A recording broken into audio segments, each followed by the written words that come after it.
Okay, here we go. This is my final video of the day. I did a little meditation. Hey, by the way, have you been trying transcendental meditation? Have you been trying to meditate? Remember I said even just 20 minutes, 10 minutes. You know, there's a quote that I heard a long time ago that I like, and it says, man's greatest problems come from his inability to sit alone in a quiet room. It says man's greatest problem is, or I would say woman's greatest problem is our inability to be quiet and to be still and to be alone in a room. And so what I like to do is I like to meditate, and I've even been trying to do some transcendental meditation. And all that is that's just kind of fancy talk for, you know, kind of putting a mantra in there. Of course, I like to do a lot of nature. You know, I'm a big cannabis proponent, and so, you know, cannabis definitely. I want to talk to you kind of about cannabis, and you know, that's one thing that I really would like to do is, you know, I think how do you talk about cannabis in 2016 when only, you know, 4 states have legalized it, and so there's a whole bunch of work and there's a whole bunch of, you know, how do you talk about cannabis? I mean, that's one of those things that, you know, it's. I'll give you kind of a funny story. Is I was in Durango. And I saw a guy, and he was obviously needing some help, and so I threw him a blunt, and he threw it back at me like I had thrown him a grenade. You know, and it kind of talks to you about some of the conditioning that, you know, that the cannabis has undergone. In fact, if you go watch Reefer Nation, go watch that movie. It's really propaganda. It's classic propaganda the way they did it. Watch it, and then tell me if it's not a really good documentary about alcoholism. So what they've done with Reefer Madness is they made a documentary about alcoholism, and they called it Cannabis. And so it's real interesting how the government has really clamped down on cannabis. Now here's the thing: is cannabis is a medicine. It's a natural medicine. I could talk about it in so many different ways. I could talk about it from a spiritual component. I could talk about it from a political component. But I will just say this: you know, it's helping a lot of people out. And it's definitely helped me out. I'm one of those guys, I just don't like taking pharmaceutical stuff. And so one of the ways that I have dealt with stress and I've dealt with some of the traumas that I've gone through is using cannabis. And so cannabis really enables me to be still and to be calm. And really, you know, when I look back, I know this is going to sound like a joke, and I'm not trying to be funny. I wish I would have started smoking cannabis in high school. In fact, not just that, but anybody who knew my story, would have been happy if I would have smoked cannabis in high school.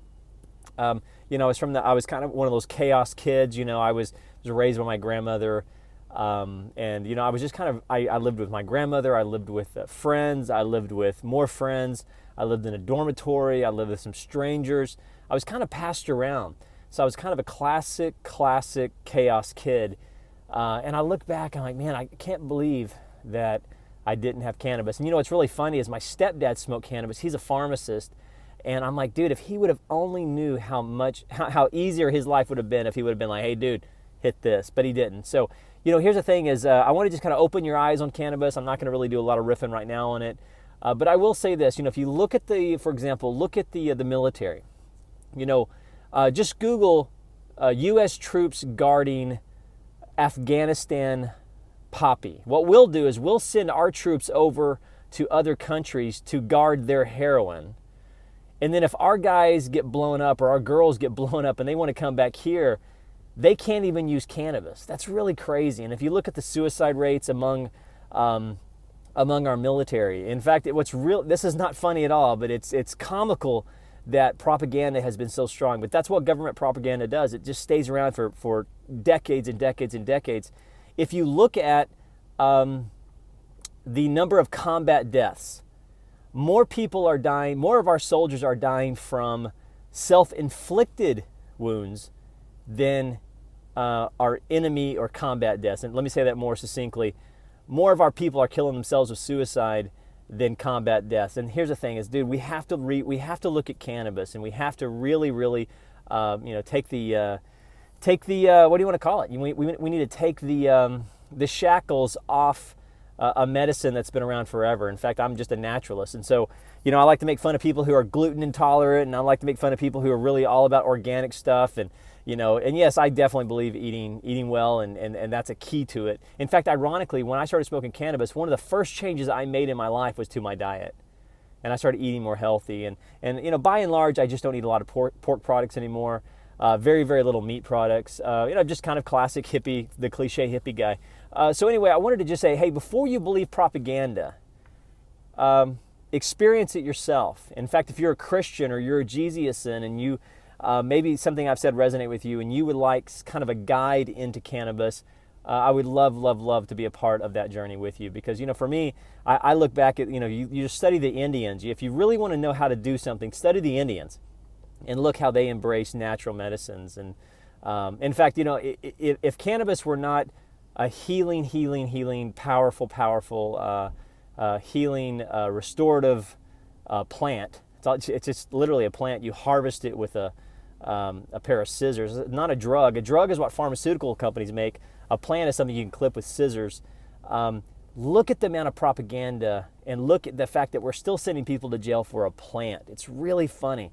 It's funny in a real sad way. So anyway, remember, only idiots will judge something before they use it. So if you have any questions on cannabis, you maybe just have a general question. Maybe you don't even know the difference between sativa and indica. Maybe you're at that point. I would love to answer questions because, again, if something's helped me, I'm going to pass it along.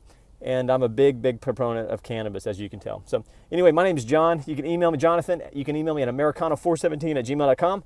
Email me, americano417@gmail.com. You guys have a great day. I'm going to go kind of do some work. I got an email. Got a kind of a good email. I might even have some good news for you. There's like I said, I'm trying to kind of work out of my essence at kind of this new phase of my life, trying to do some comedy, obviously the YouTube channel, trying to kind of bring things into my life that make me happy. And basketball is one of those things. So I may have a coaching job in basketball, but at the same time, I'm kind of enjoying making these videos. I would still like to, if you have a business you would like to promote, or perhaps you would like me to come speak to your organization, I like to do more teaching. Just definitely, I would love the invite. So anyway, if you have any questions or would like to invite me to speak to your organization, or maybe you just want kind of a sort of funny, kind of sort of corn dog comedian, email me, americano417@gmail.com. You guys have a great day. americano417@gmail.com.